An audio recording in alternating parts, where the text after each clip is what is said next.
Hello everyone, welcome to Nepali Times Studio. Today with us we have atmospheric scientist Arnico Panday, who is with Rastriya Swatantra Party, which did exceptionally well at the recently concluded elections, winning quite a few seats in the federal parliament. Welcome to Nepali Times Studio, Dr. Arnico. Thank you, Sonia. Thank you for having me. As an atmospheric scientist, what was your motivation behind standing in elections? I didn't necessarily think about coming into politics because I was an atmospheric scientist, but because of issues that I really cared about in terms of what direction the country was going, particularly issues in climate change, environment, heritage conservation, how our cities were developing, the directions in which things were going, and I felt that there was a need for myself and more friends like mine to have a louder voice in national affairs. So it is partly the things I was doing research on air pollution and climate change were issues that need attention. They need solutions that go beyond just finding new knowledge. And for the past decade I was working in various ways on policy and policy advisory roles, and found that was just not sufficient to actually get change happening. I felt that people who have the mandate and the power to actually make decisions were not making the decisions. We're also not listening sufficiently to outside advice. And I have to say I did have an inspiration, that is my friend Marcelo Mena, who I knew when I was a PhD student. He went on to become the Minister of Environment in Chile and actually got a lot done. And so there's a precedent of an atmospheric scientist actually coming into politics and achieving things, and he was very successful as an environment minister. But you stepped down as a candidate, so what was the real reason? Well, it was just very unlucky timing of when I got sick. Okay. For 2.5 years I was extremely careful about avoiding getting COVID. And then I started off as an independent candidate, and then I was invited to join RSP and had a lot of interactions with people in fairly unventilated rooms with lots of people in them, and picked up COVID somehow in September. And my daughter and I were alone at home at the time, and we both got COVID. We were both quite sick for several weeks. Looking back, if I were running directly, I would not have had the energy to go door to door. It took me 2+ months to kind of feel okay again. To recover. Luckily I got better again. Starting about 2 weeks before the election, I started feeling well enough again. I could go out on the campaign trail with candidates from our party, and I did that in several places. Exactly. And your replacement candidate, she had an upset win in Lalitpur 3. Did it surprise you? Actually, the whole time when I was thinking I would run in Lalitpur 3, the thought was that the chance was pretty small. And actually with Toshima, about a month before the election, we were still thinking it was a very long shot that she would actually win. But then about a week before the election, I went door to door with her, and I realized just how popular she was, and how much support there was, and how entire neighborhoods had already flipped to voting for the Bell. I suppose the trouble she had with the election commission gave her a lot of free publicity, and that must have helped. But I don't think that was the only part. I think it was just also, we saw that in many, many places in the country where people were just tired of the lack of delivery by the old political parties, and they saw the candidates from our party, many of them a generation younger than the other candidates, as fresh young faces who represented hope for change. But what would be your role now within the RSP?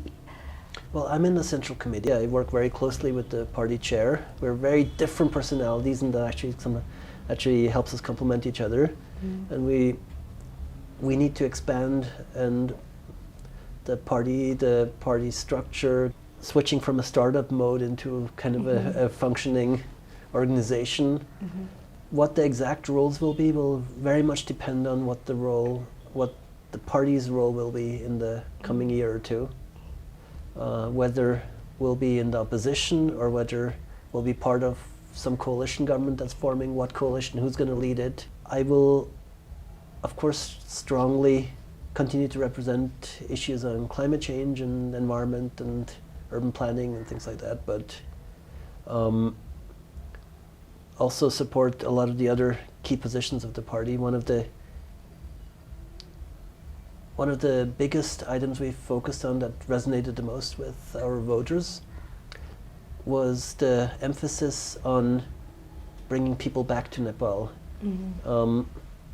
Nepal depends more on remittances than most other countries in the world, and that comes at a very high cost. We need to have more industries, more domestic production, more jobs within Nepal that create products we can export. We need to go beyond exporting people and then importing goods with the money they send home. Another very big message of ours is about being we have a very strong anti-corruption message. Talking about coalitions, has our RSP been approached by the Nepali Congress to join the coalition yet?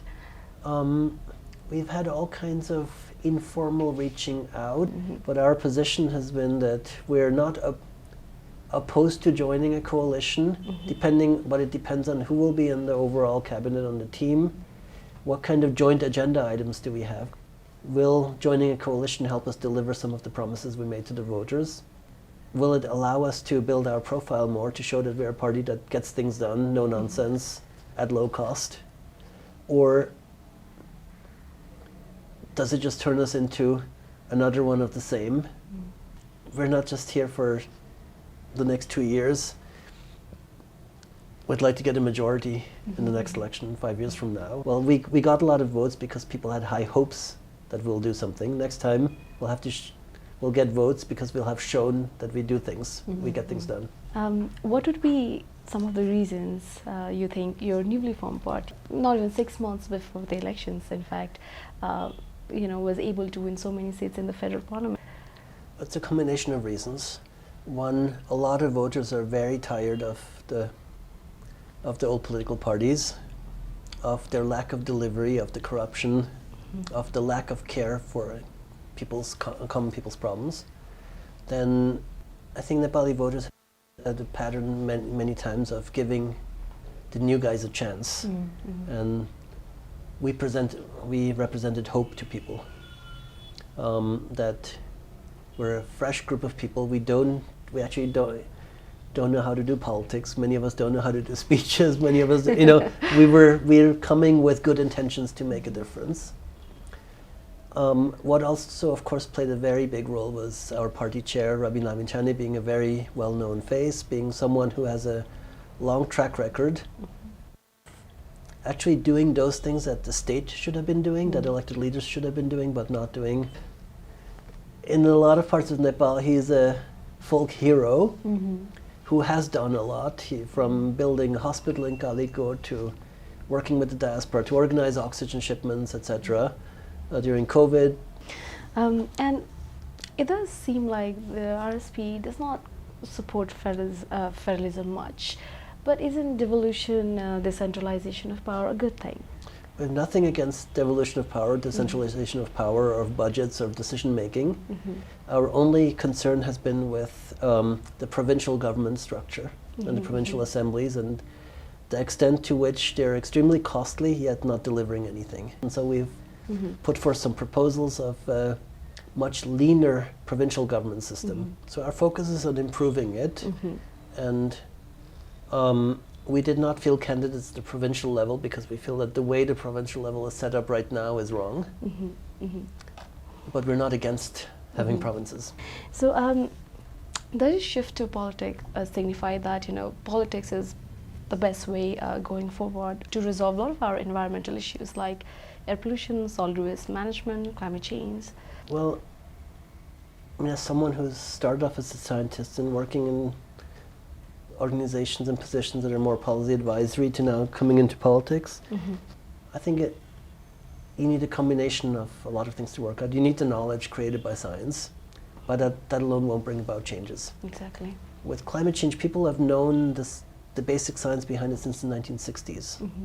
It was even brought to the attention of US presidents in the 1960s, but actions didn't take place. Who makes the decisions? It's elected leaders, people in positions of power. And so you need the knowledge, you need to have people making good policies and good recommendations and creating international networks and all of that. But you also need to have knowledgeable, responsible politicians who will act in the best long-term interest of the people. In my own personal journey, this seemed like the right time to engage more in politics, even though it's something that doesn't come naturally to me. I wouldn't say that that is the best way universally to address these issues, but without sufficient attention in politics, things are not going to move forward. That is very much true. Thank you so much, Dr. Arnico, for Thank you for having me. Thank you.